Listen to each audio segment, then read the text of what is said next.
Welcome to another Saturday night and taking it to the nub. I'm your host, Boston Jimmy, and tonight we have three guests on, all connected with one mission. We've got Cigars for Warriors, Storm Bone. We've got LA Bandworx, Lou Piscatelli, and we got BAMF Cigars with Ishmael. Now, before we bring them in, as usual, let us pay some quick bills and get this show on the road.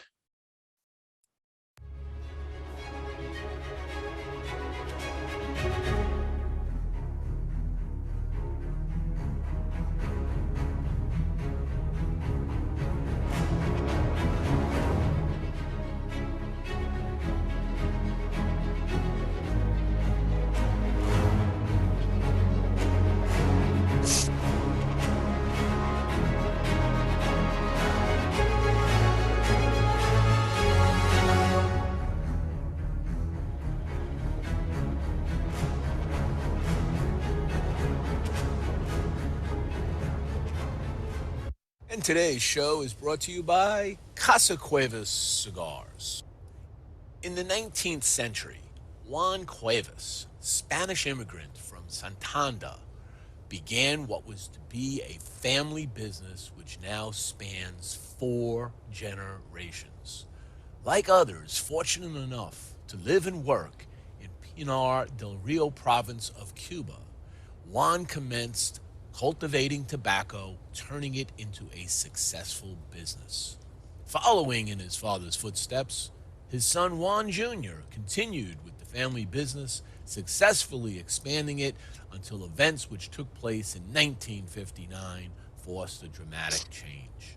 Years later, in the Ciabo Valley of the Dominican Republic, Luis Cuevas Sr., Juan Jr.'s son, carried on the family tradition of handcrafting fine cigars in the family's cigar factory, Tabacalera Las Lavas. Today, Luis Sr. is joined by his son Luis Jr. in the manufacturing and sale of premium long filler cigars at their factory, Tabacalera Las Lavas in Santiago, Dominican Republic.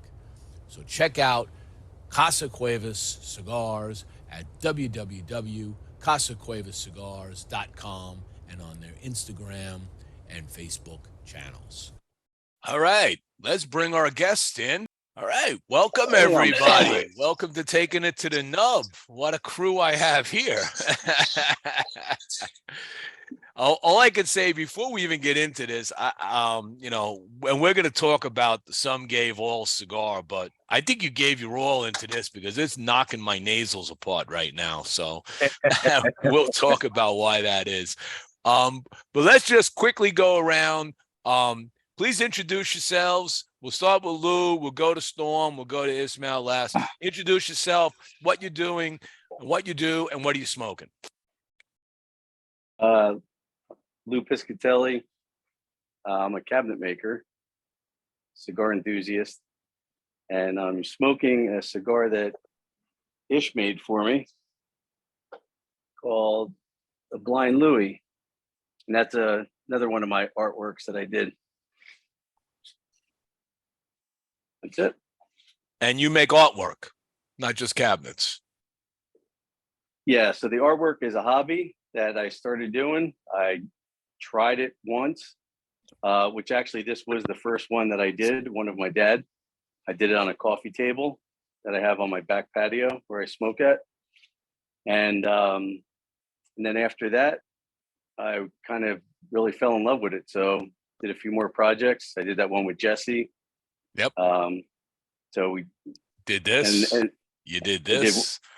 Yeah. I got a few under my belt now. So.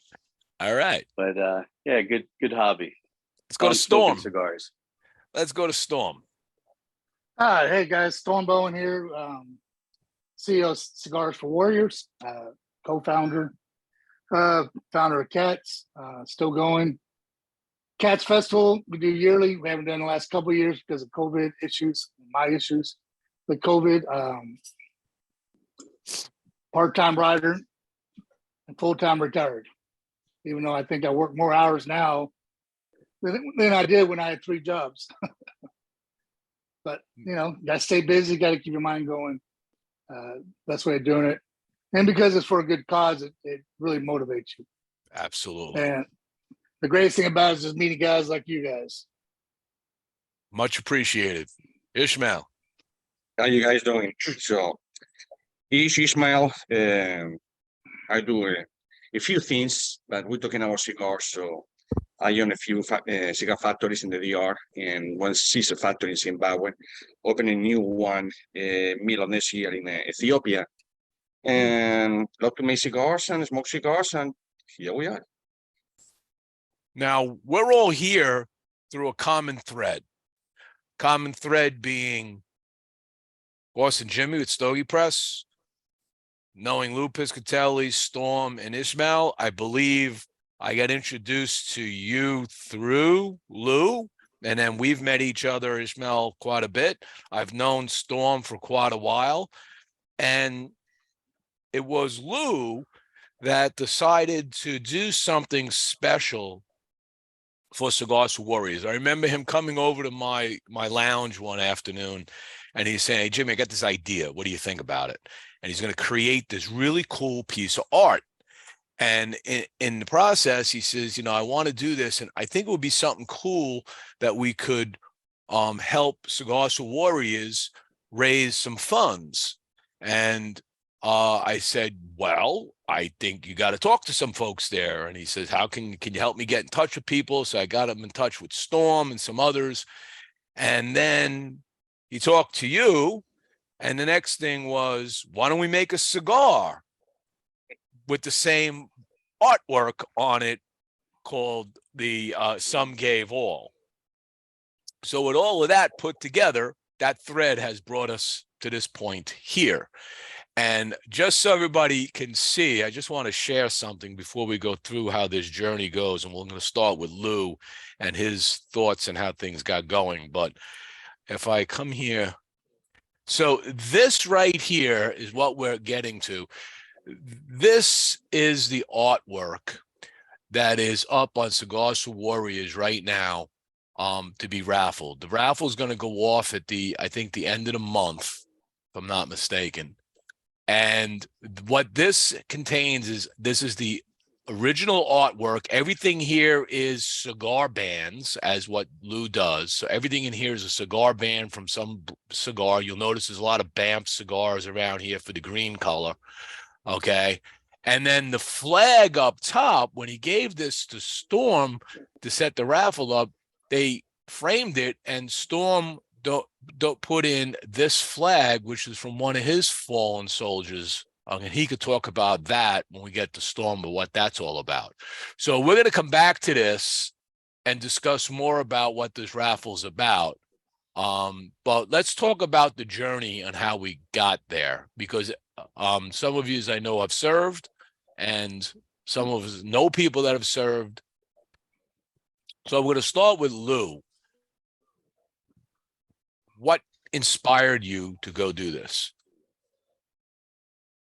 Well, like I said earlier in the introduction, is that once I started doing the artwork, I really fell in love with it. It's great when I'm out there smoking a cigar on the patio, very relaxing, therapeutic type of thing. And so after I did the one piece, the first piece, which was of my dad, then when we spoke to Jesse Flores about his daughter who was sick, I just decided I wanted to do an art piece for her. We'll donate it. They needed money. We raised some good funds for her. So after that, it just became a thing where it was like, well, let me try something else. I did one, my dad, my grandfathers were all firefighters. I did a 9/11 tribute piece for firefighters. It looks like the fallen soldier, but with fire boots and a fire helmet, so on. So then I wanted to do another piece, and I thought about this. I contacted Ish because Ish has the background and military background, and I wanted him to be a part of it. and I call him up and I said, "Hey, Ish, I need a few cigar bands." He said, "How many you need?" I said, "About 100." No problem. No problem. I'll send them to you. So that was kind of it. He sent it over, but like you said, I spoke to you about it. We kind of, you knew where I wanted to go with it. I didn't want to just make a piece and put it on the shelf, right? I wanted to generate some money for a good cause and have somebody win it and appreciate it, and it'll be there forever, pretty much on their wall. So you basically created the art, then gave it to Ish. I made the box too. Right. The box frame, that he's got is right. The frame that it's in. Okay. Storm sent me the flag. Okay. And the medal, the challenge coin that's on top. All right, we'll talk more about that. Yeah. Storm will get into that one. And then Yeah. as far as the art itself, you sent the art to Ish, and he used that to create the bands. I'll let Ish talk about that. Okay. That wasn't actually even part of the plan. The only thing that I talked to Ish about was I said, Ish, let's, I'm using all your bands as the background. So it's a pretty big statement on the piece of what it's about, right? Okay. And it's awesome because his bands are military bands, right? It's got a soldier there right on the band. And it was just appropriate for the piece.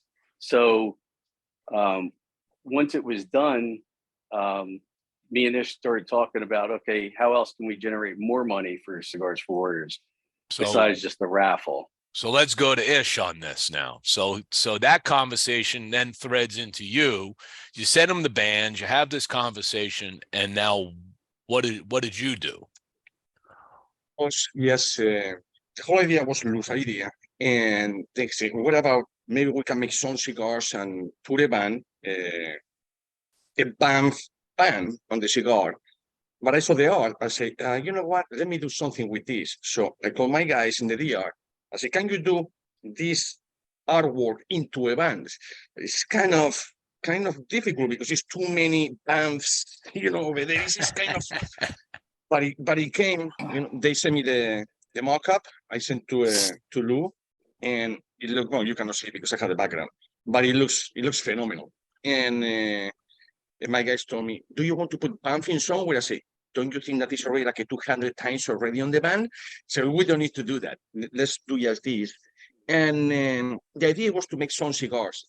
I said, well, we don't do a production. And as a matter of fact, if it's going to be continuous thing, let's do an unlimited production. Everybody will buy, if it's $100, $200 or whatever.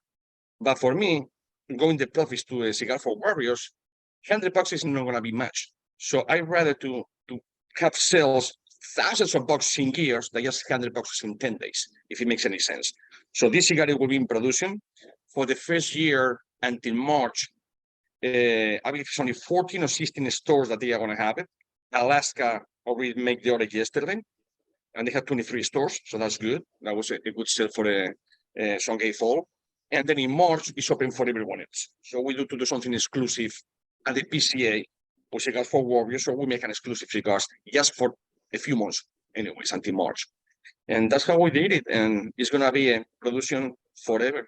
So it's no. So this is so this cigar. Talk about this cigar itself. This cigar is what's the blend on this? It's a 54 by 5. And you can see, like you say, in the flavor that it was getting up there. Well, it has Piso Criollo 98. It has an 8013 and it's a Copiloto Cubano. It's a filler. The binder is Olor Dominicano, and the wrapper is a Habano wrapper. And we make the percentage to be strong, the cigar. So it's medium, but it's medium, but it fools you. So it's a strong cigar, but it's more like a medium, if it makes any sense. What I did that because we military people, so you have to be strong, but we have heart as well, so you have to be mellow. So I want to start with a mellow, and then all of a sudden, boom, here it goes. And that's how I came with the blend. Now, this cigar sells for how much? Retail? $13. $13 a cigar. And how much of that goes to Cigars for Warriors?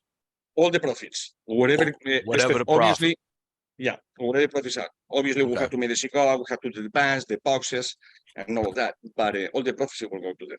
Yeah. Okay. Okay. So that's a very admirable thing that you're doing. So now that you've done that, then we go to Storm. So Storm gets cut. I put Storm in touch and Cigars for Warriors in touch with Lou, and you guys have this conversation. And then where did you go with it, Storm? You wanted to enhance this even further with a flag and a coin and a frame and the idea. God, we can't hear you. You mute. And I was just saying, I better unmute that. From years, you know me, that I find one small idea and I'm the guy that can blow it up. First off, I had to figure out if Lou was the real deal or not. Talked to you for, quite a while about it. But just doing my due diligence because we're talking about a lot of different players. But nonetheless, he was very sincere and I was very touched by his sincerity, his desire to give back to the troops. And he wanted to go our way since his love of cigars.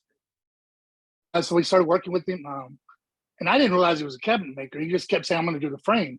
In my mind, I thought he was going to take it down to Michael's and have him do the frame. But he said, no, I'm a cabinet maker. And then I see some of his work and I'm like blown away because, I'm one of those guys I'm a wannabe woodworker and I couldn't, I can't build anything. But to see his stuff is amazing. So I said, well, I've had this flag for a couple of years. And it's got a lot of meaning. What would you think about trying to turn it into a large shadow box? And he immediately caught on what I was talking about. And he drew it up a little bit. And I said, it's perfect.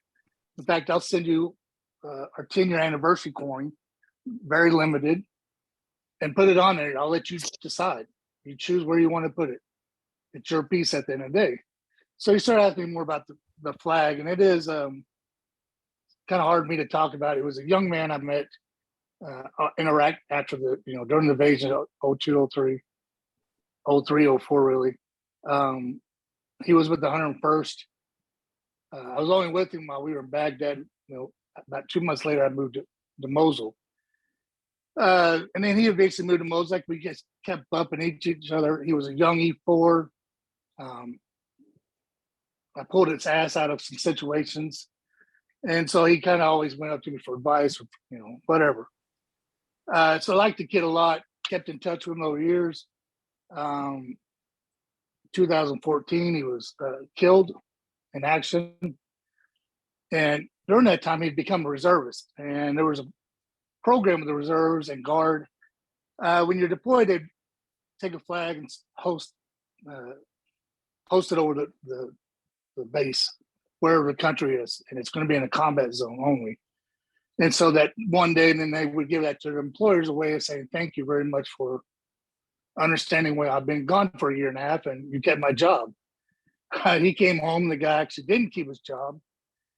And Matthew was one of those kids that he didn't want to cause an issue. He could have easily fought and got his job. Instead, he just went and got an even better job. But his mom has always been his biggest support. He didn't know his dad. And so he gave the flag to his mom. And after he passed away, about 2017, she called me and said it's just been on her mind a lot. And she wanted me to have the flag, which quite truthfully, it seemed very, I didn't think I was the appropriate person to have it. She said, well, use it for your best cause. Frame it for yourself, do everything's appropriate. If you can help the charity, he was very proud of your charity. So I said, okay. So I called her before I even offered it to Lou. And she said, definitely 100% do it. In fact, we're waiting for her to finish a little letter of authenticity. It's, as you can imagine, it's been hard for her to write it up. Anyway, it's a good kid, good cause, good flag, beautiful artwork. I mean, when he first said it, I thought there's no way in hell this guy is going to be able to take just cigar bands and make the image that we're talking about. And with that, 24 hours, he sent me his first, the start of it. And then the next 48 hours, another piece of it. And I've never seen anything move so fast in my life. I've known other guys that use cigar to make artwork. Man, what he did in less than a week for taking these other guys months and never not even gotten close of the quality that Lou got. I'm going to pop that up on the screen, just the artwork itself, so everybody can appreciate this. Okay. So what you're looking at here, this is the actual artwork. I mean, it's amazing. And you just got to think he didn't use paints. It's all cigar bands. Everything's a cigar band here. He's got, Lou's shown me some of the way he does this. He has all this stuff, all catalog. He has all these different colors. His whole palette is bands, right? And so he's got red bands and white bands and blue bands and green bands and these other, this is what really is the most interesting in all of this, is the fact that he's able to put in like the camouflage, get it in on the helmet, getting the rifle done right in here. I love that he put the little M81 right in there from Drew Estate. That was pretty cool. All right, it's an M81 rifle, and he's got the boots. It's so beautiful. I mean, it's stunningly beautiful. All the work that Lou does is beautiful, but this really, like you said, in the short time that he does this, it just is amazing, the work that he does. So what we're doing today, and not me, but what Cigars for Warriors is set up, is on their page. So I'm going to go here for a second. So if you go to Cigars for Warriors, okay, and I think if you go right, let me just look at this. If you go right to Cigars for Warriors and you go to shop, is it the shop? Help me navigate this, Storm. You got me lost. Go to donate. You got to go Try to the home page again. I'm going to go back to the again. home page. Go back to the home page. Oh, it's right on the home page. So if you go to cigarsforwarriors.org, it's right on the home page here. And if you come over, so many problems with the website, and you couldn't find it. I was like, I'm getting worried. So if you come right in here right on the home page, you'll find it right at the beginning of the home page. You come right here. You can buy raffle tickets. They have 2,500 that they put forward now. They have 4 weeks and 2 days left. There's a countdown when they're going to do it. They're going to do this at so they're going to end this lottery. It's on September 5th at 12 a.m. So I guess you're raffling this off on September 6th. Okay, I would imagine. And there's gonna be one winner. So right now they've sold 44 tickets. You could share this out to all your friends, anybody that's watching, anybody wants it. They're $9 and $9.95 per ticket for this. So the idea is, if they sell all the tickets, they're gonna raise $25,000 for Cigars for Warriors. Okay. So if you want to do something good, you want to take a shot at winning this is a beautiful piece of art to hang up on your wall, in your lounge, in your man cave, she shed, whatever you want to call it. And you can get in there. You could just participate. You could pick how many you want and just donate. So that's what they're doing. And I wanted to bring them on the show basically to talk about that, to promote that a little bit. For everybody to watch that. With that, I'm going to take a moment here, take a short break. We're going to do another little commercial announcement. And then when we come back, we're going to, let's dig into each of his businesses a little deeper, how long you've been doing it, what's new, kind of thing. And Lou, I'm going to talk about something else that you and I shared the other day, another little thing that you do in addition to cabinet making and cigar band art, which I thought was quite fascinating. So let me just do a quick little segment here.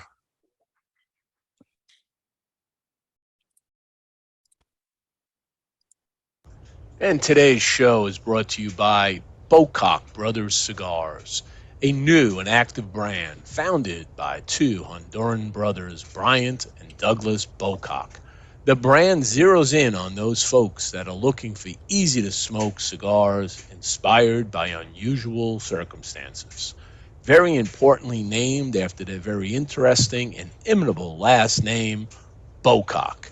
Right now, Bocock Brothers is featuring their signature edition, made at the AJ Fernandez factory in Esteli, Nicaragua. It features an Ecuadorian Sumatra wrapper, a Nicaraguan Habano binder, and a Nicaraguan filler. Available in three popular formats, a Robusto, a Toro, and a Gordo. You can check out Bocock Brothers Cigars at www.bocockbrothers.com. And today's show is brought to you by Platinum Nova Cigars. Platinum Nova is a family owned and operated premium cigar company. Only the highest vintage tobacco and the most skilled hand workmanship go into the making of each Platinum Nova cigar. This results in a timeless blend of art and craftsmanship. The Nova brand and the family's work are a tribute and an honor to their grandfather to always remember him and his infinite passion for the finest cigars. Their love for cigars started with their grandfather, a dedicated master blender and entrepreneur in the cigar industry. So the next time you're looking for that exquisite cigar experience, pick up a Platinum Nova.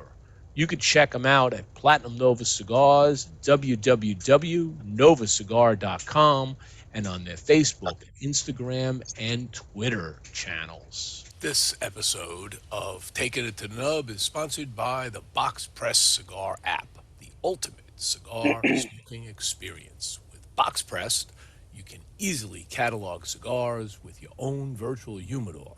Quickly rate and record notes for any cigar using the Smoke Session feature. Receive intelligent cigar recommendations based on your personal taste profile and access exclusive discounts from top cigar brands. You can even shop your favorite cigars directly in the app, then automatically sync the order to your virtual humidor, plus so much more.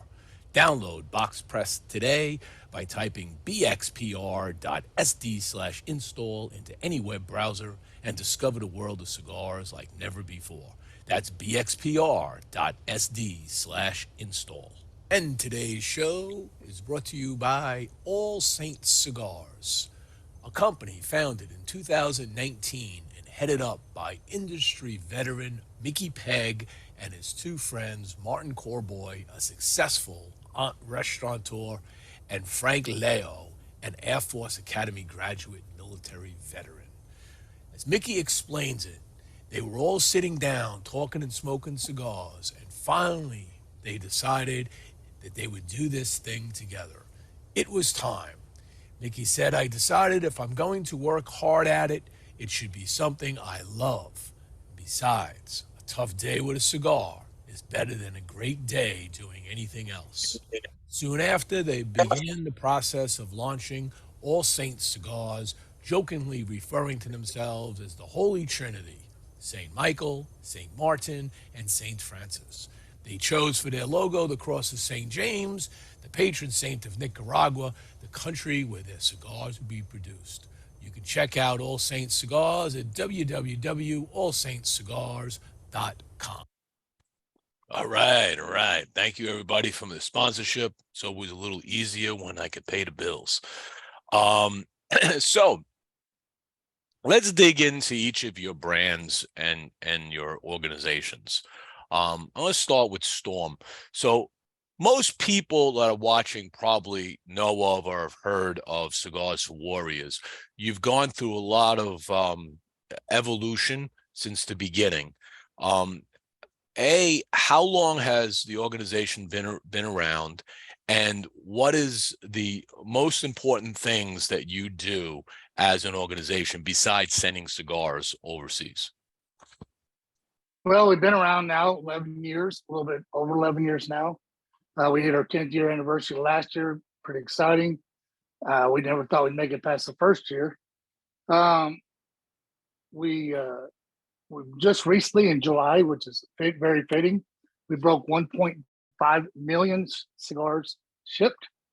We've never counted the cutters and lighters like directly, but it's in the tens of thousands of cutters, lighters shipped, tons of coffee, and just assortment of other things from Cigar Press Magazine, Cigar Snob, etc. have been shipped over. Anything from gift cards, like it seems like almost every other year, Cigars International is sending us around $250,000 in gift cards, $100 gift cards for, you know, the guy who is overseas, that, you know, especially younger enlisted, they can't afford that $300 box. And let's face it, the senior enlisted, they're married, their wives are not going to let them spend that. So they get that $100 gift card. Now they can get that dream box of cigars they never had. And the reason I bring them up is just because these have just been amazing companies to work with. We just got a donation of 64,000 cigars, which broke the record of 35,000 cigars in one single donation. Wow. That was from McAuliffe out in Texas here. God bless them. Thank Great you. guys. Great guys. It was one of their premium brands. They decided they wanted to go 100% brick and mortar, and that was the one brand they had online. And they said, we will give all our retailers a chance to buy it if they want it, a crazy price. And then what you get, whatever's left over, we'll give it to you. In my mind, that's going to be a couple of thousand cigars. So when they tell me it's 64,000, very much shocking. I was very proud and impressed. Still a little bit shocked every day thinking about it. We've had several 30,000. I think right now we have probably about 7 different companies have done between 30 and 35,000. It's just been a very expensive experience. You asked, what was the question? Evolution, yeah. We started out as a group of guys and women who were very passionate about the project, but we didn't have a clue what we were doing. I've told you this before. I always think it's a very funny thing to show you where our mindset was. Our first meeting, I said, we got to have a, slightly impossible goal to meet for the first year. We're kind of staring at each other, kind of like right now. And finally, I just said, how about 800 cigars shipped to the troops?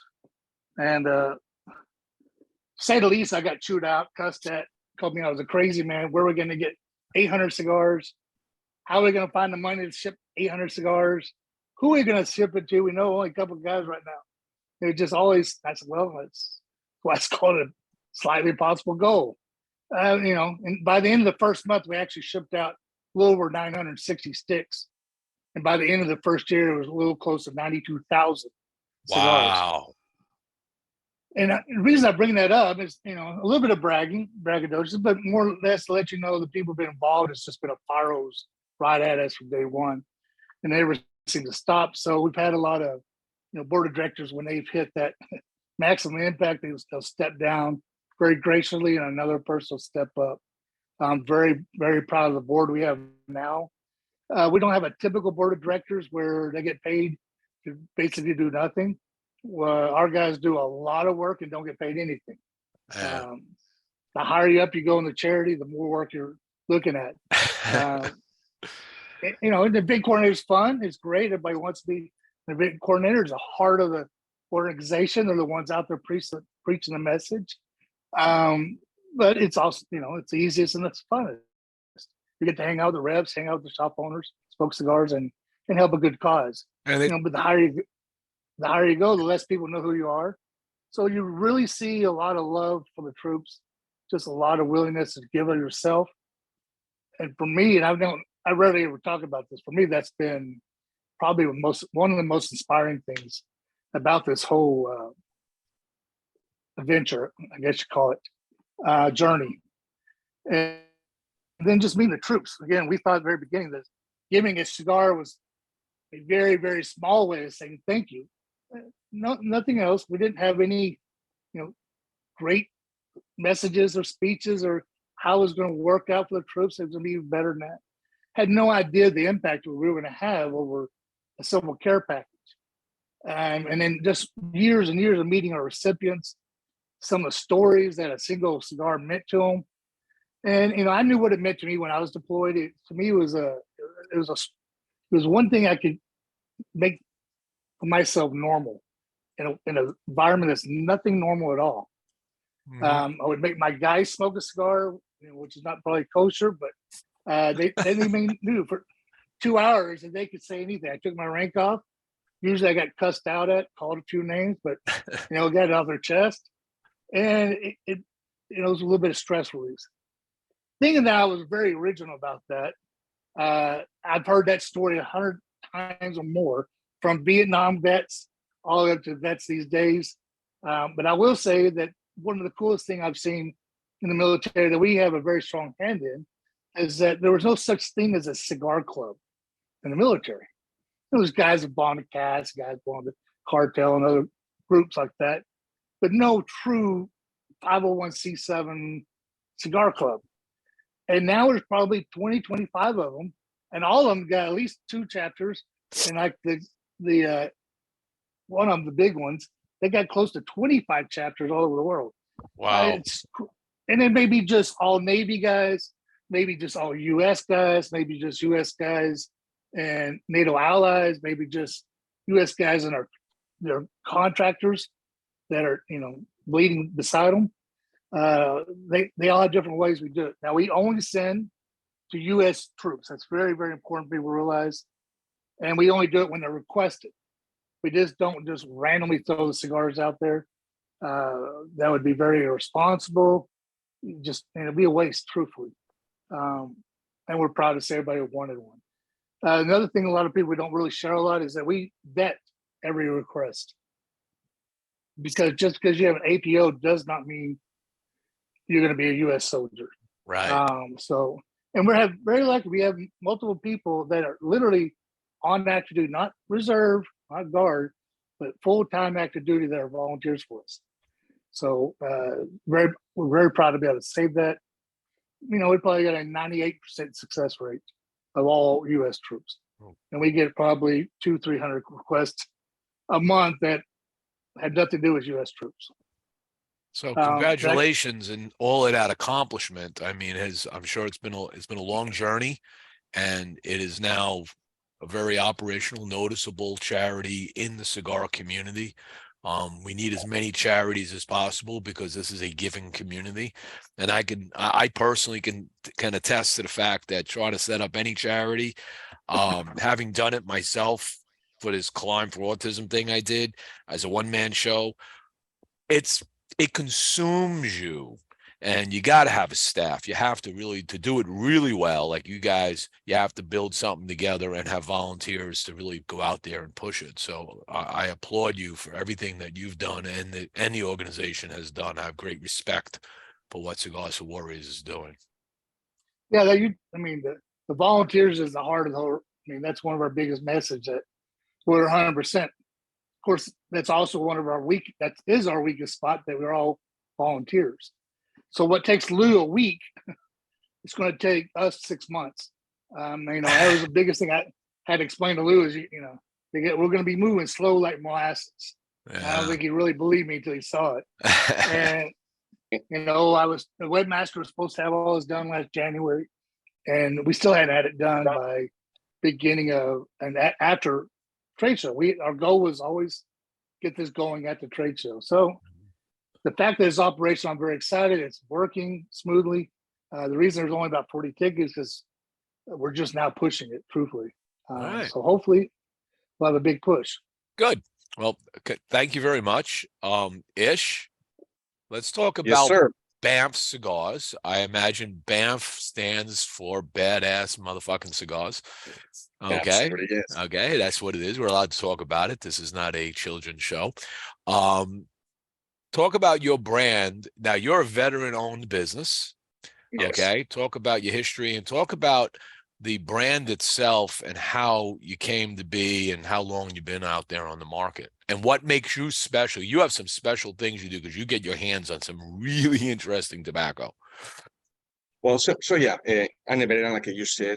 I served for many, many years. Then after 11 years, I passed to be a contractor. After being a contractor for several years, I became an international instructor.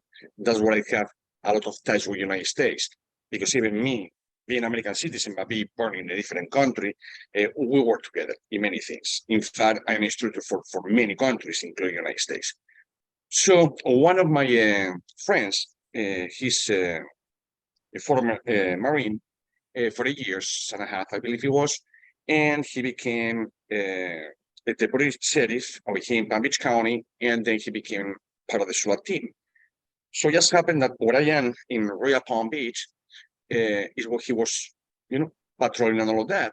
And his wife told him, hey, why didn't you stop by Ish and Carol, which is my wife, for dinner or whatever, or smoke a cigar? I was like, what do you mean? Carol's husband? Yeah, he's a military guy, he's a police guy and all of that, like you. And he smokes cigars. Oh, I didn't know that. So he started to stop and said, I work at nights. And Mike, his father, said, listen, this guy is like a vampire. He never sleeps. He goes to bed at 2, 3 o'clock in the morning and get up by 6. He's already in the shower. So just go. So he called me, hey, are you up? I said, yeah, absolutely. So it could be 11 o'clock, it could be 2 o'clock in the morning. So we started smoking our cigars, on my cigars in this case. And smoking. And one day he said, why would you make our own brand? And we over there in the back of the house, it was not this house, it's another one, about 3 miles from here. I had like the main cave that I love it because I could smoke over there, but it was attached, but you cannot go through the house to that. You have to go from the patio. So it was just like being in glory over there. And we say, okay, let's do it. That was in 2015. See, how we gonna call it? And by the time that I say BAMF, he said, badass motherfuckers. I said, how you know about that? I said, how you know about that? How you? I said, well, that term comes from Vietnam, as a matter of fact, because all of those guys, they were badass motherfuckers, and that's where the badass motherfucker comes from. And we said, let's do it. I said, okay. Never mind that was in 2015, but I was blending cigars since 2003 for another companies. But I didn't have my own company. I was just blending for companies. Okay. So we start with a factory that it was fake factory. It was not fake factory. The guy was fake. He was a guy that lives about 5 miles from me. Or I in a factory, whatever. He didn't know anything. He was just scamming people for tons of thousands of dollars and hundreds of thousands. Until it just happened that I fly with him. So we flew. And Oscar and I, my manager, we've been in touch since 2003. So I hear his voice. And he heard my voice. And I look at him and I say, Oscar? He said, Ish? I said, what's going on? I said, you know this guy? And he said, it's all a lie. I rented this place. It used to be a discotheque. Okay, so they took the lights out or whatever, and you can see the chickens going around. And I said, whoa, what are you doing over here? So I said, you know what? Enough is enough. I came back home. I give to the guy 3 months to become clean. He never did it. So I said, you know what? Screw it. I'm gonna do and build my own factory. So I rented, rebuilt it. That was the first one.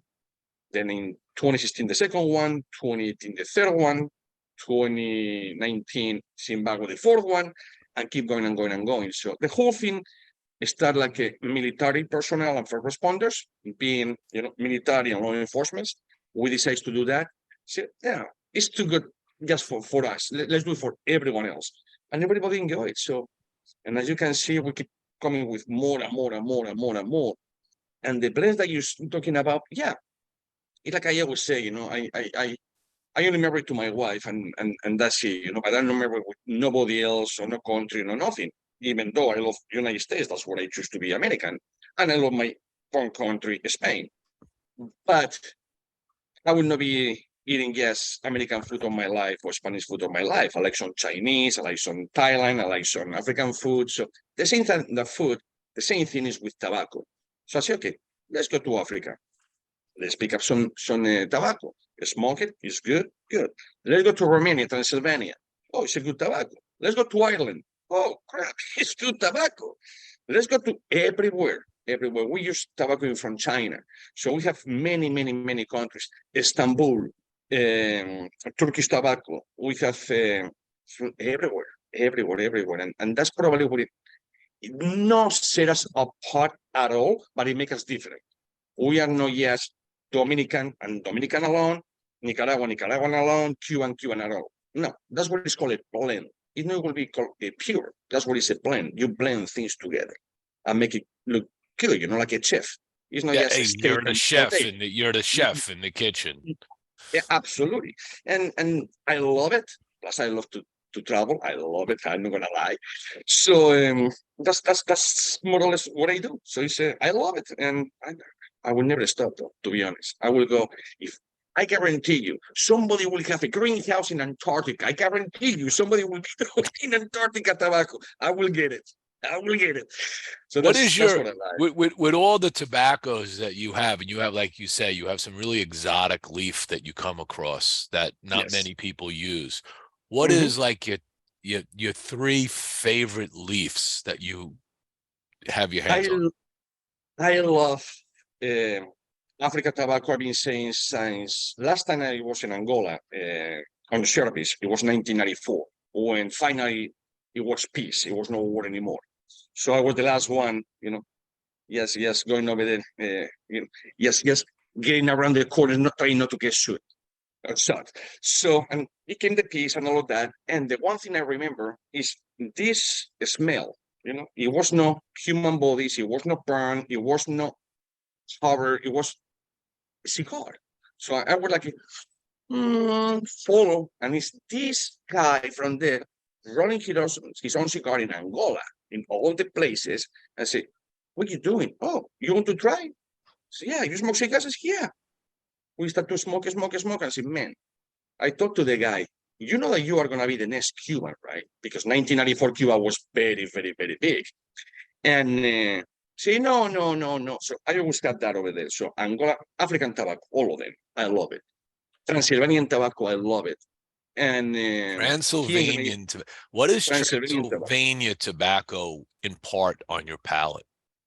It is, again, it's, I like strong cigars, but I don't like how I see the spicy. When I see people going, I hate that. So Yeah. I cannot do that. But I like the spicy, like internally your sinuses when you smoke it, but it's nice. It's mellow smoking, but it's gonna kick your ass when you get up. So the Transylvanian tobacco is similar to the African. It's a little stronger, so you don't use too much of it. And the leaves they are only like 17 inches. When another tobacco could be, 24, 33, 2 inches, 36 inches. They're very tiny because of the weather and the conditions. So I like that. And I like as well Irish tobacco, which is only one family in the whole island that they do it. And what I like it is because Irish people, like everyone else, only the strongest survive. So the weather is incredible, horrible for tobacco. So when these plants survive, trust me, they're good. So do you get notes of Lucky Charms in Irish tobacco? No, I have no Guinness. Yeah, a little hop, Guinness some and tea. roasted hops and tea. But So that would be like my favorite. I'm from United States, and definitely, I like the wrappers, and I will go with the Pennsylvania Broadleaf all day long. yeah. That's one of my favorite wrappers. So let me For just sure. show your website to everybody. So people that are not familiar with BAMF Cigars, you can go to bamfcigars.com.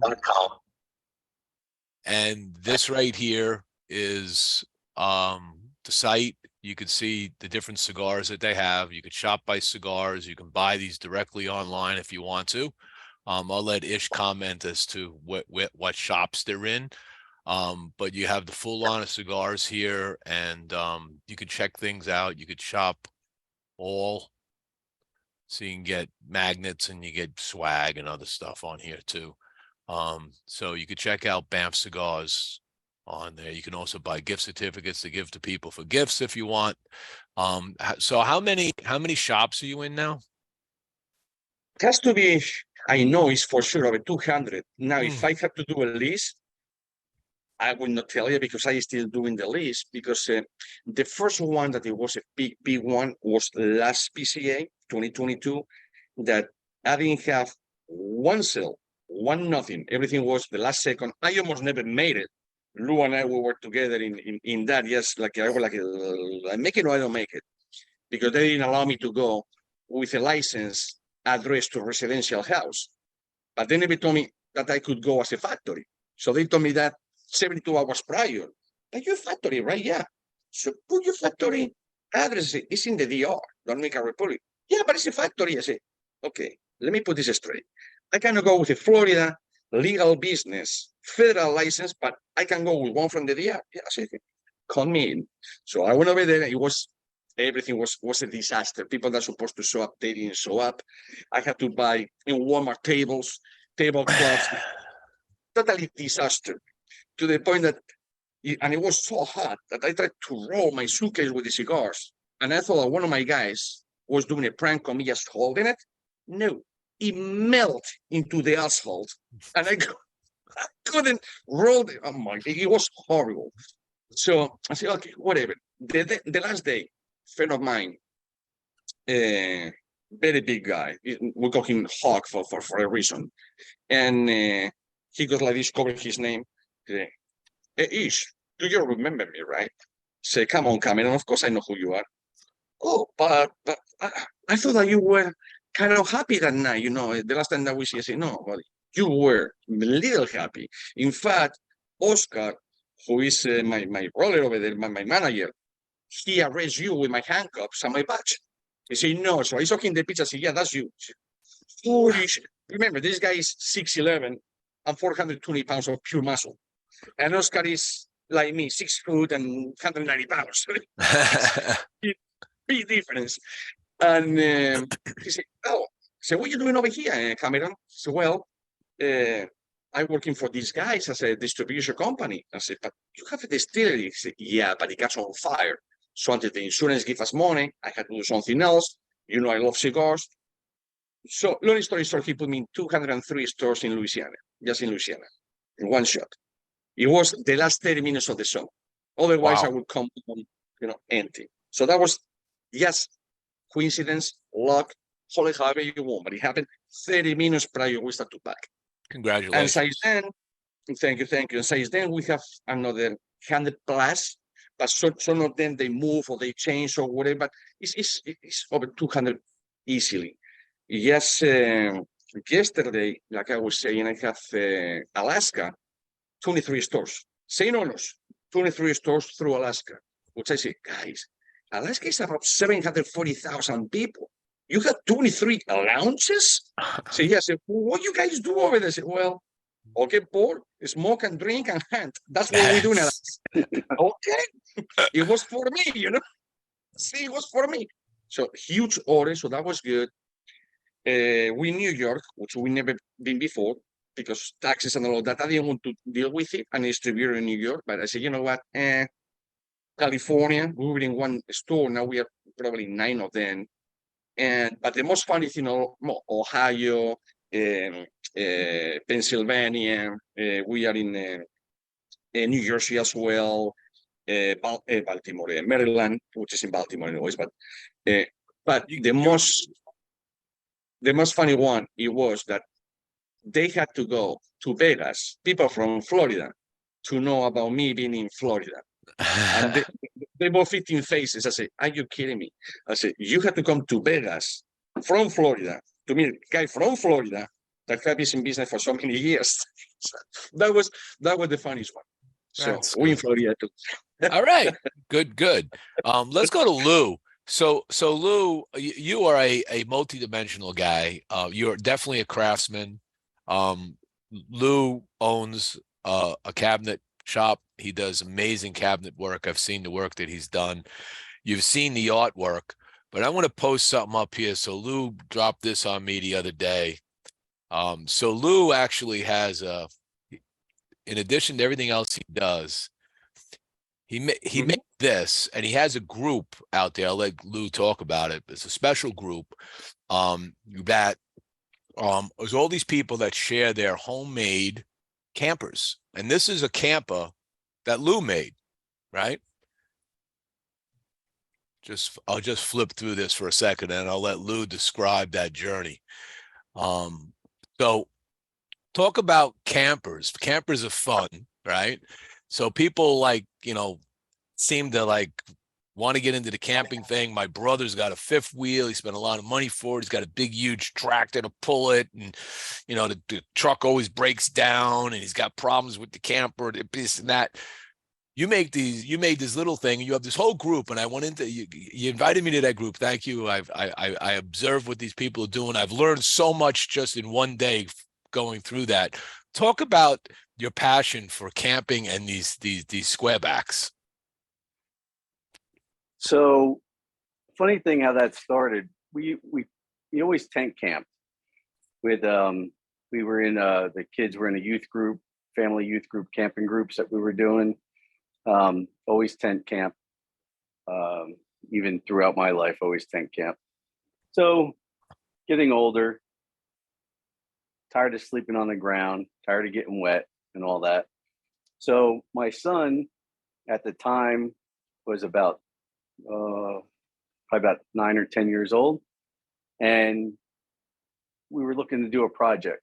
So I looked into teardrop campers, they're from back in the 50s. They were they have the curved teardrop shape to them, very tiny, pull behind any vehicle. But when I went to go join a group and I was asking questions because I didn't want to build a traditional one, I wanted to build it like my style that I came up with. We were getting just bashed, how people do. And instead of inviting you in, they just started bashing me for the questions I was asking. So I said, okay, fine. I left the group and I started my own group, Square Drop Camper Group. So me and my son started the group. We started building our camper ourselves. We built it from scratch. We bought the frame. Then you could get a title with the frame so you could register it. But we built it from scratch. He was there every day, every part of it. It was an awesome project to do together. And not thinking that the group would really turn into much. It was really just a place for us to post pictures of what we were doing. And then, of course, if anybody else chimed in, wanted to post their stuff. I think today or tomorrow, we're going to be hitting 26,000 people in our group. And we're a private group. It's not it's never been open to the public. It's always been a private group. So you have to answer questions, know somebody has to invite you. I'm the only administrator on that group. They self-regulate, which is unbelievable. And it's just been an awesome group. And the camping, for us, that's the way to go. Like we could just load up the cooler, load up the water supply, and we're off and go wherever you want to go. Set up camp in about 10 minutes, pull the pop-up out, canopy, put it out the back, open up the doors. You have a full galley, sleeping. We have a stereo in there, speakers in the cabin, speakers outside. We have a TV, a little air conditioner in there. Yeah, so it's been a great group. So what does it cost? What did it cost you in total material to build out the camper that I just showed? Roughly. Well, obviously for me, because I didn't have to go buy a lot of materials because I had it in my shop. Yeah. But I would say probably you get the trailer, $500-$600, then probably another maybe $2,000 into the camper. Okay. And you could pull it. I mean, it only weighs like 1,200 pounds. You can pull it with pretty much any vehicle. There's guys in our group that one guy pulls with a Volkswagen Beetle. It's insane. Like, yeah. And the people are so innovative. It just blows me away to see the stuff they do because they're just trying to figure it out, so that's what happens, right? Like you don't have something, you want to make it work. I mean, guys they're making slide out tiny campers. So the camper is only 4 foot wide by say 8 foot long. They have it so the side slides out so they can sleep across the camper. Right. Yeah. I mean, really ingenious. I also like the ones I saw with the really big wheels. Because one thing I never liked about campers were the little wheels. Okay. I just feel that when you're traveling, if you're traveling 1,000 miles on this little wheel, if that wheel is going to wear, okay, I'm sorry. It's like riding a bicycle for 1,000 miles. It's not going to last. And I look at some of these that have full size, like almost Oh truck yeah, tire on it, like a pickup truck tire on it, big knobby tire that takes the wear and the beating in, and you can go across rugged sure. terrain if you need to. Yeah, a lot of guys are building them as off road now, and now you see a lot of guys that are in like the Jeep clubs that they were doing. A lot of them were always doing the overlander stuff where they had the rooftop tents, and you see a lot of them now pulling these off road square drop campers, and Yeah. it's really became quite a thing. I got a friend of mine. He's up in Claremont, tiny camper company. Joe owns that. His first campers were teardrop campers. That's that style. And basically, like right after we met and the group started growing, his whole company's pretty much evolved into the square drop shape. And he does a lot of those off-road campers. Yeah. It's amazing.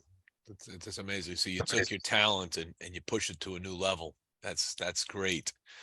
I did have a question that came in from our good friend Jeff Walsh. Jeff Walsh asks, and he likes to ask this a lot. He says to everybody, and we can go around the panel. If you were to smoke a cigar with anybody living or dead, who would it be? Start with Lou. I'd like to smoke another cigar with my dad. Okay. He's still alive, but he's not well right now. So that would definitely mean a lot. How about you, Storm? You're on mute. Did it twice. Kind of like Lou, I think, but dead, I would say probably Leonardo da Vinci. I can't think of a more interesting person, controversial, brilliant ideas, kind of like Lou, all over the place, has hands in every pot. That would be the guy I'd like to smoke a cigar with. If my dad was alive, 100%, he died about 8 months before I started all this social media with cats and the charity. So yeah, but back and forth, they'd both be good. All right. How about you, Ish? I would love to smoke a cigar with a crazy guy that pick up a plant, dry it, roll it, just for the heck of it, and start to smoke. I start to smoke cigars. I would like to know why that guy pick up a plant, dry it, what he kind of drugs he was to do that, roll it, and shit, this is good. Okay. I would like to smoke with that guy, with whoever came with the cigars. That will be my number one. For sure. Think about that for a second, right? Because Yeah. there's probably a fire somewhere and they smelled it. I don't know. I mean, there's a plant growing. I mean, they didn't eat the plant because it would poison you. All right. Yeah. I mean, a raw tobacco leaf is like nicotine poisoning, right? Yeah. So you're not eating it like a vegetable. You didn't cook it. Maybe they did medicinal. They found medicinal use for it, but yeah, They use as a medicine. Medicine they use to cauterize cuts and things like that because the nicotine will, help you a little.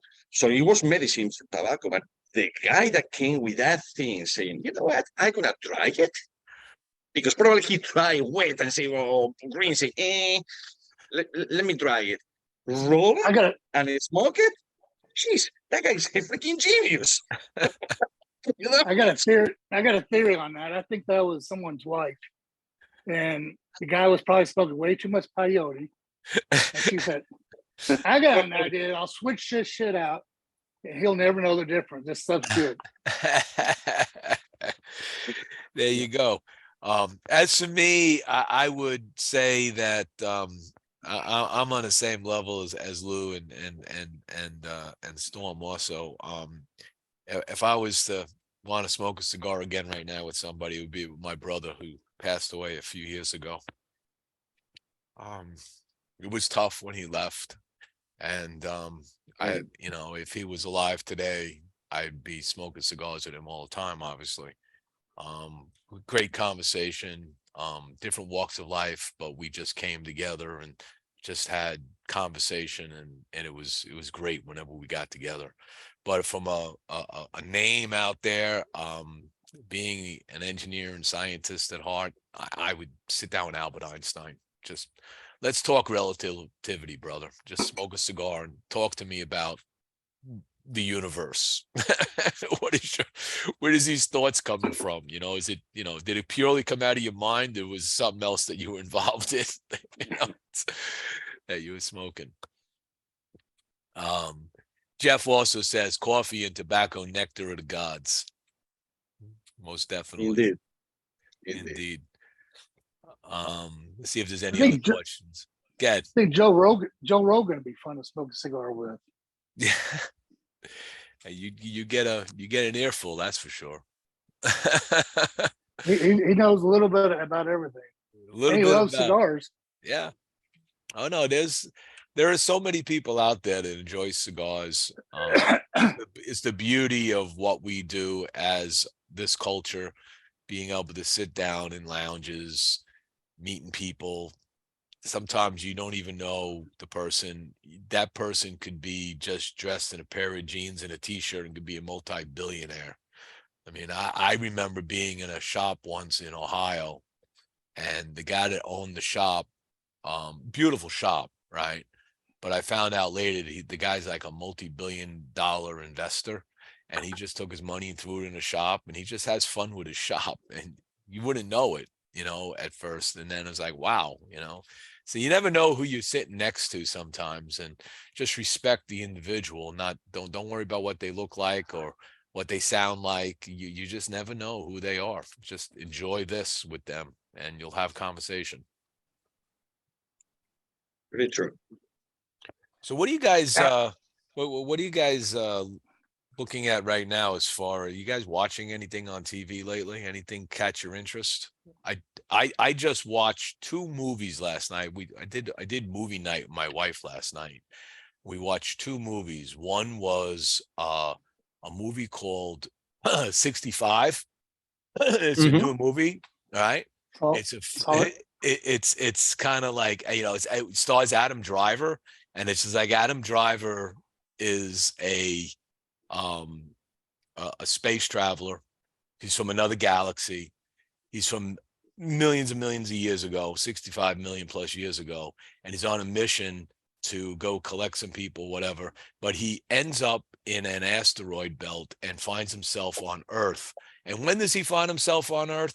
65 million years ago. And the thing is, his thing crashes, and there's a whole long story. I won't give all the spoilers, but in the end, it's fascinating because he's got to fight the battle of dinosaurs. So it's like Adam Driver, Spaceman meets Jurassic Park. Right? And I think I don't know, maybe they got all the animatics and everything from from leftover from Jurassic Park or something, but it was entertaining. And of course he's racing against that, and he's got to race against the fact that he realizes there's an asteroid coming to smack the planet, and he's got to get off the planet with his escape pod, which is nowhere to be found. So that's the whole journey, and it's fun to watch. And the other one was a movie called Luther. Have you seen Luther yet? Love that. No.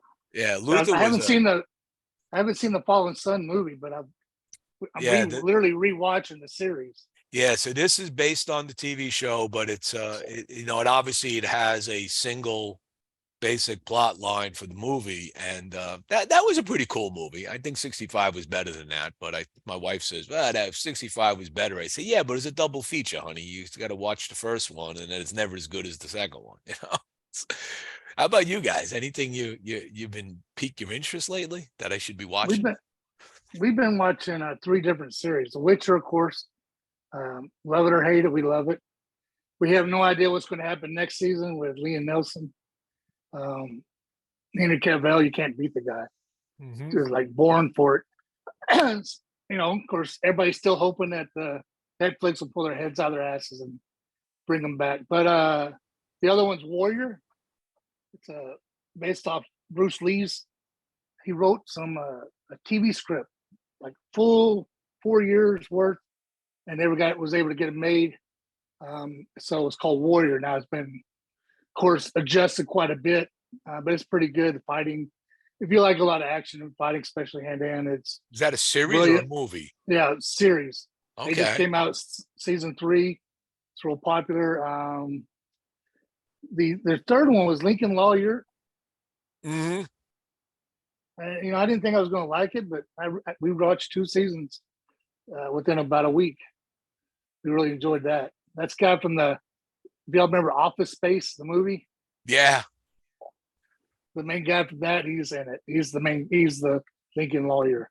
Okay. It comes off the Matthew McConaughey movie. How about you, Ish? I watch so much. Like I say, I go to bed two something in the morning. So as a matter of fact, right now before the show, I was watching Warrior, but it's different Warrior. It's what I like to do, so I don't lose my languages. I try to go to different countries to see what they're talking about. So this one is done in Copenhagen, and it's called Warrior, but it's special force, special operations that he retired, and his best friend was killed in the mission that he sent him over there, and all of that. And the wife of the person that died, that was killed, she's a detective, and he's going through these guys with drugs and all of these things for 2 years or whatever. So he go to this guy and ask him for a favor. And he said, whatever it is, that's the matter. I said, yeah, but I cannot bail you out and I cannot pay you. He said, that's the matter, or whatever, I owe you, but it's because I want to do it. And it's pretty interesting. I believe it's only 8 episodes. And I put it this morning because, again, tomorrow, Monday and Tuesday by myself. My wife left to Texas. So it's just my snoring, I don't know, you can hear her. That's what I have to me once in a while. Dog and myself watching movies. So that's what I'm watching right now. But I watch out. Everything has to be Is that like an English? That's an English subtitled movie. Yes. Okay. No. You can watch it in English as well. Just Okay. in English. The only thing that I put English subtitles and I listen in Danese, but it's in English. And I do subtitles whether it is in English or not. Those old most ears. most times, to be honest with you, Storm, I cannot do the subtitles because I don't get concentrated. So I want to look to the picture, but then I go to read. And Yeah. but again, my wife used to say that, but after the 2 episodes, she was like, I don't know how I never did this. Because you always got people say something, you have no idea what they just said. Yeah. And well, I'll tell you a secret. So I speak 8 languages, and for the languages, obviously being in Europe and being, close to France, you have to know French. Close to Portugal, you have to know Portuguese. Close to Germany, you have to know you a little more. Yeah, here we got to know Alabama, New York, California, Florida, Texan. You got to know Texan. Got to know Texan. Bless your heart. So what happened is that okay, I learned that when I was a kid, but how I really I learn languages is watching a movie on one of the languages I know, subtitles in the actual language. And then when I see it gets a little boring, so that's what I always like action movies, so I don't fall asleep. So when I watch it twice on my language, almost you can say word by word, then I put in the actual language and the subtitles on my language. And it's the best way to learn any language in the world. Yeah. Best way. That's how we learned Arabic so fast. Instead of movies, we did BBC because the language of newscasters are usually a higher level, bigger words. So if you can understand that shit, the goal is to understand anything. So they wanted to see if they could take a language that normally takes 28 months to learn it, DLI, and do it in 6 months in special operations. And there was only 3 of us that passed, and I wouldn't flew by any means, like if it was 28 months. And so what do? Instead of sending me to a country that speaks Arabic, they sent me to a country that speaks Farsi. And that's like saying, yeah, it's like saying I learned Latin, so I should know English, French, Italian, perfect now. So That remind me. So let me ask the question. Hold on a second. Let me ask the question to Storm. So Storm, how would you describe your love of cigars in Arabic? I can't speak it anymore. When I got shot, I woke up after almost 3-month coma. I literally couldn't read or write English. Oh wow! And it took about it's a weird. I apologize, forget what it's called, but it took a long time. And at one point, I started able to write again, and 20 minutes later, I could go look at what I wrote. Wasn't there? I couldn't read it. And I remember I had a surgeon. I was getting real frustrated. He said, "Dude, you just think in your head you're never going to be able to read or write or have cognitive thinking. Maybe in 10, 15 years of a third, fourth grade." And it pissed me off. And I said, well, it must be a 4th grade because I know what the fuck cognitive is.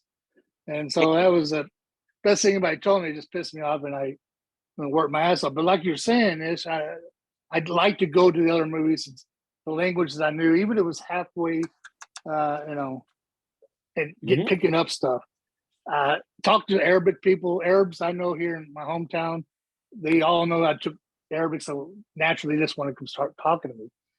In about 50% I understand I'm doing good, and then maybe the next day I come in, it's gone.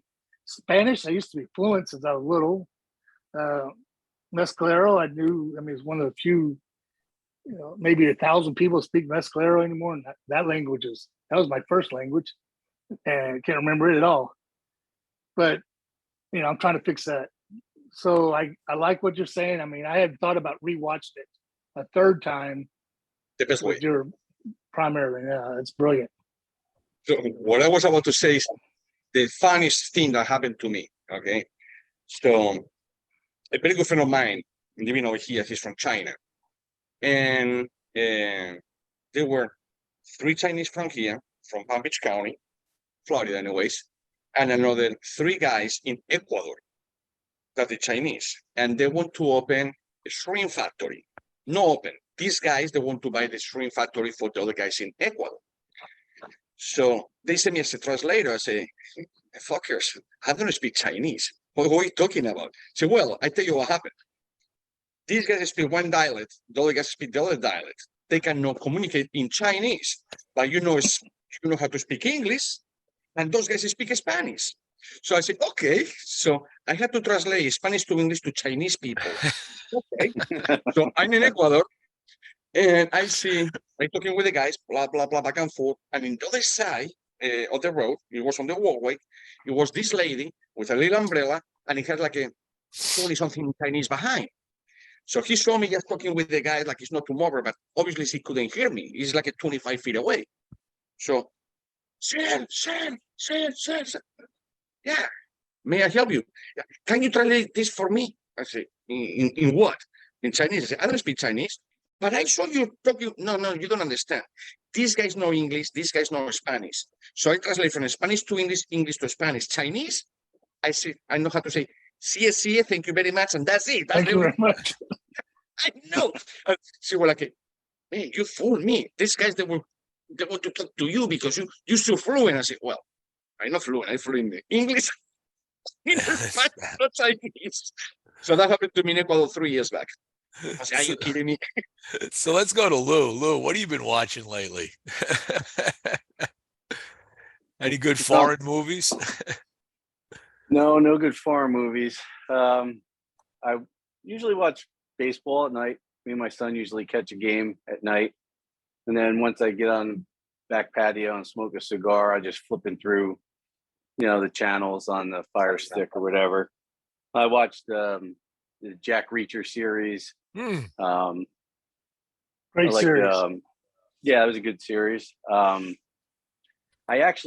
thing was I happened to catch when the Blacklist first came out, I don't even know, 10 years ago. I don't even know how long ago it was. I enjoyed the first couple seasons, and then I felt like it jumped the shark, as they say. And it just got so far-fetched where it was like, all right, I kind of got over it.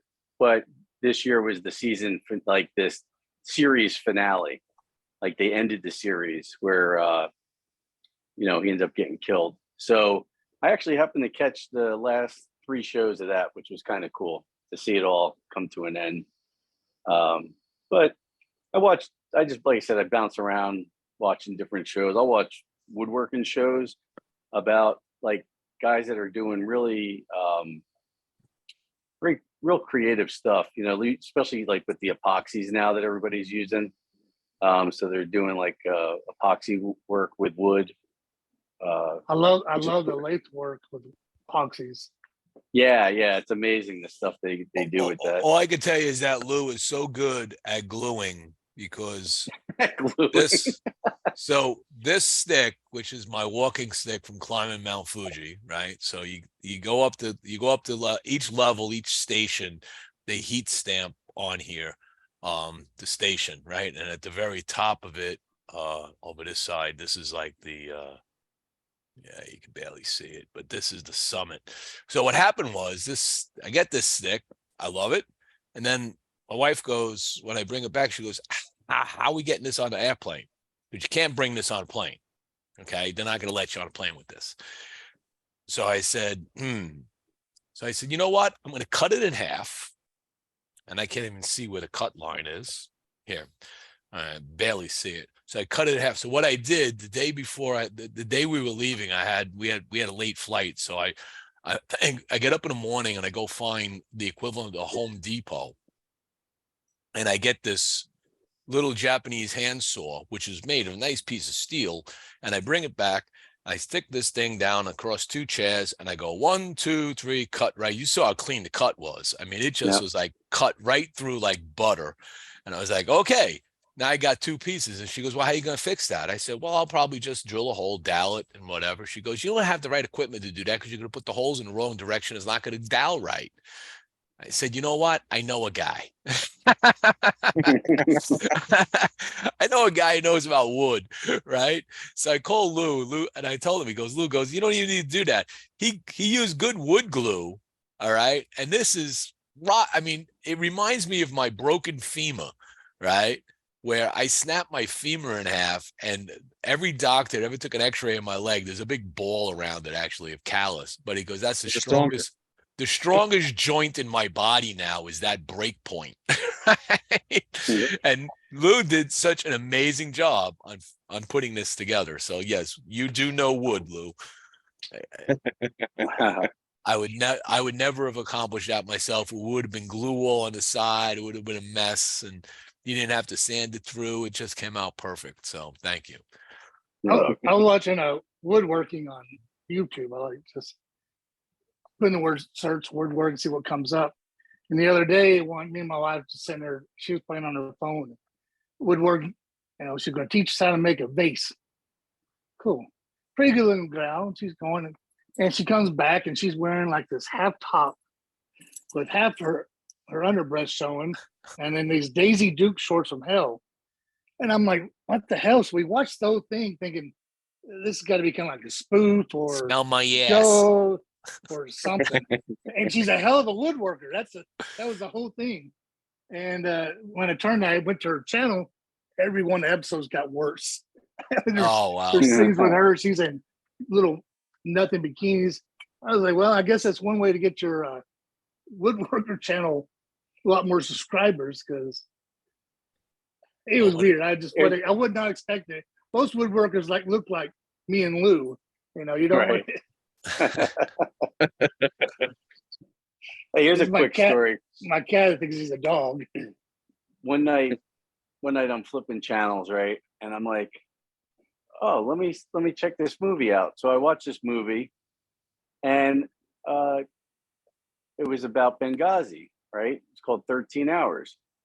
So the next day I call Ish and we're talking, and he's like, oh, what's going on? I go, hey man, listen, I was really thinking about you last night. I said, I watched this movie, 13 Hours. You know, it was about Benghazi with the attack on the embassy, and you know, it was about contractors. You know, this was a contractor, and he's like, "Oh yeah." So we're talking, right?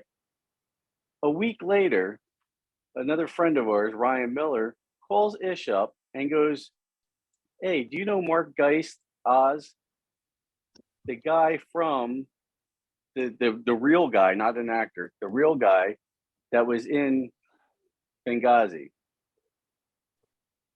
Is friends with Ryan and calls Ish up, and Ish made a cigar for him. He's a good Every guy, time that- isn't he? But it's funny Awesome, because right? every single time that Lou and I we talk about something, sometimes it happens within 2 minutes or maximum a Hey, week. Hey, how about Right. the car? How about with the car? Right? I did this artwork of a 57 Chevy, a red. Single My- left, single left. This one right here. Right. Yeah. Yeah. All right. That one, yeah. I did the artwork on a red 57 Chevy car. Pretty rare car. And the color, right? I'm on the phone. I come into work. It was over holiday weekend and at Christmas time. I came in to just do some paperwork and clean the office up a little bit on a Saturday. And I'm sitting here and I'm on a dead end street where my shop is at. And this car is pulling down the road while I'm on the phone with Ish. And I go, "You're not going to believe this." And he goes, "What?" I said, "A red 57 Chevy is pulling down the street right now."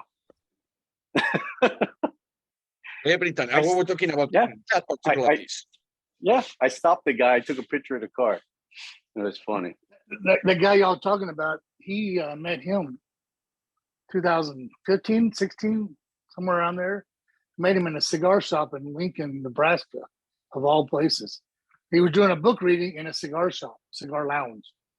Yep. Oh, cool. And they asked us to have a table. They just said there was going to be an author there. They didn't tell us anything. So when he figured out who we were, he just kept. But every 15 minutes, he read for us, like he was, like the guys were getting cigars from us. They weren't, but it was kind of cool the way the guy kind of, instead of really pushing his book, he started kind of helping push the charity. I thought that was very humble of somebody to do that. Yeah. And then he turned around and gave me like. He's a nice guy. He was over there with us at the DCA. He was over there. Just Yeah, for the day. he was at Ish's booth this year. And November 11th, this November 11th, we will be in Barrico, which is east of Tampa. He and I with the cigars and the book as well. So he's ask him if he remembers that at all. I will ask him for sure. Yeah. So it's because I saw many things like you did, but man, having a hand grenade on you, 26 bullet holes in your body, manage, I don't know how to open the door, kill the 3 guys, and walk. And still look. I mean, that's like movie set stuff, And yeah. So that's amazing. He's humble as he can be. I did 8 and didn't walk anywhere. I just woke up about 2 months later. I did 4, and every one of them is hurt every single fucking night. All is torn, all lining, all change of temperature. Yeah, it hurts. Yep. I wish I could actually remember. I always thought that'd be a cool ass story, but everybody says, "What? Would you remember what happened after that?" I don't even remember what happened then.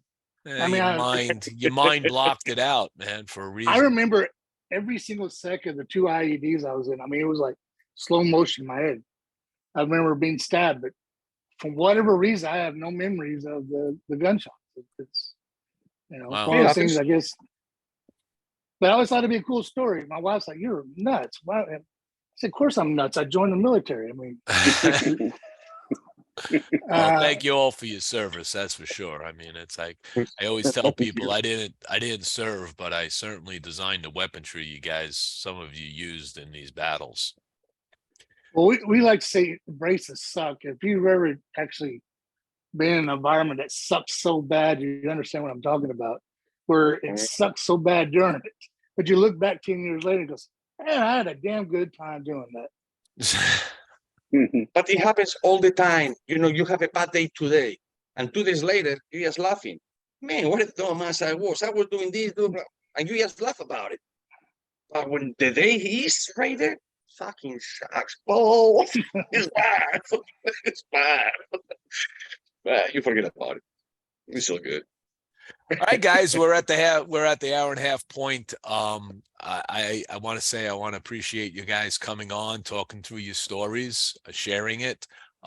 People that you're watching now or in the future, remember you can always go back to Cigars for Warriors. I'll share that one more time. You go to cigarsforwarriors.org. If you go right to the homepage, you will find this right here, and you can go buy some raffle tickets. It helps a great cause. Let's try to pass this around, share this as many people as you can, see what the community can do, can raise some money. I know we're always a giving community, so anything that you can do, that would be awesome. And it is a tax write-off. And it's a tax write-off too. And as a matter of fact, so people can see how big it is, I have it right here. So let me show you how it looks in real life. Oh, yeah, it's significantly better than. And he goes right through his wall. Oh, he's gone. Like three-dimensional. Yeah, I tried to do that wall on this Zoom, and mine looks like crap. Half my head disappears, and No, you know what? Let me tell you a thing. Yeah, that's true. That's the Hey, so I do want to say one thing though. Also, that piece was donated to them. That wasn't commission piece. It was donated. So guys, every dollar that's sent to them is going straight to them, straight to the cause, to pay for postage. I don't know if anybody needs to follow their page. It will blow your mind to see these USPS boxes going out. Oh Lord, man. I mean, unbelievable numbers of boxes to send out. It just blows my mind. By the way, when you mail these out, do you use pirateship.com? No, we use USPS. Hold on a second. You go to Pirate. I think it's called Pirate. I'll look. I'll have. Yeah, it's Pirate Ship, or you have the other one called Indeed. Yeah, if you go to Pirate Ship, they have a deal with the United States Postal Service, UPS, and others, where when I send out a package where it's like $8.95 for a small box, it's $4.95. Yeah, it's like almost half price. Check it out. Can y'all send me the? I'll send you the link. Absolutely, yes. And second, the other one is I use two of them because sometimes depends the country. It can be a little. You do with one, but not with the other. It's called Indicia, which is. And do you think they can send to APOs? Oh yeah, I do. Yeah, if you go to ship.pirateship.com, ship.pirateship.com, we'll send you the. We'll send you the link. I'll put this in the. I could probably. By the way, look, I like your t-shirt. Hey, nice shirt. Yeah, nice shirts, guys. Yeah, I need to get one of those sometime. Actually, I definitely want to try the cigar out sometime. And I want to visit with you, Ish, later about that. A lot of people don't realize, in fact, and I'd apologize on my behalf, I didn't realize Ish was donating 100%. I just, the 100% never came across to me. So that's a pretty amazing thing I want y'all to think about. That pretty much puts you in our synergy program, which is there's a lot of stipulations within it. And we're very proud of our standards. And it's, so let's later on talk. And I mean, you pretty much donate 100% of it. So I'd say it's right there on the partnership level and on the synergy level. And I bring these words out, it doesn't really mean shit to anybody, but for the charity itself, after 11 years, we're very proud that we're not always, we're still begging, but we're not having to beg as hard. And we've been able to put some programs together where companies actually want to work with us. And, our marketing is, goes up and down, but it's still good word of mouth, and you get tax deductions and all that. But, and I know Basis isn't doing any of that for those reasons. with that said, and I've said this before on other, definitely on this show, CFW wants a company to make money. And I asked, Lou at the very beginning, I said, tell me you're going to sell this. And he was like, no, dude, this is 100%. I said, well, how can we promote your business? He goes, no, I just want to do this with charity. But we have a strong desire for companies that work with us, if it's humanly possible, actually come out more ahead than we do. Because CFW will get our donations naturally. And that sounds weird to say that out loud to people, they don't understand, but it's not just for an altruistic reason. It's because your business is doing good and it gets better, and we had a small hand in, you're going to remember us. But we also want you to come to us because it helps you out. I mean, we're still a capitalist country. Be proud of that. Make some money, use us, make money. We have enough. We've done this for a long time. We know what's legit. We know what's not legit. And we're very proud of that, because I've screwed up about every way there is to screw up. And I think a lot of companies have been very blessed to work with us. I hope that Ish comes out better out. I know he's not going to like me saying that, because he's doing this as a straight love for the troops. But I want his company to grow. I would love to see Lou turn his project into something really neat, because it's already got a lot of fans, a lot of love. I really think this project's I think it's a great. Think of this: all three of us, all four of us, have different backgrounds. 5 of us, I can't count, as you can see, and to bring us all together for one project, to me, that's mind blowing out. So I want to say thank you to each one of you, because you've given your time, you've given us podcast time, given us cigar and money. Lou, giving you some of your. I don't know what artwork. I've seen some of this, in my opinion, and I may be biased. This is the best piece you've ever done. But again, I'm biased. So thank you for doing that, because you could have easily sold it and sold it and sold it again, and made a lot of money. There's no doubt in my mind. So thank you for that sacrifice. All right. Well, thank you. Thank you again, Storm, for all you do. Thanks, Ish, for doing what you did for this project. And Lou, getting the catalyst, making it happen. This has been awesome. I want to thank everybody for watching tonight. Remember, go out there and check it out on cigarsforwarriors.org. You can get in on that raffle. We got 4 weeks to raise the money. So pass it around. Thank all the sponsors. Without them, the show is always a little bit harder to do, but it always seems to work out. So thanks, everybody. That's our show for tonight. We'll catch you next week.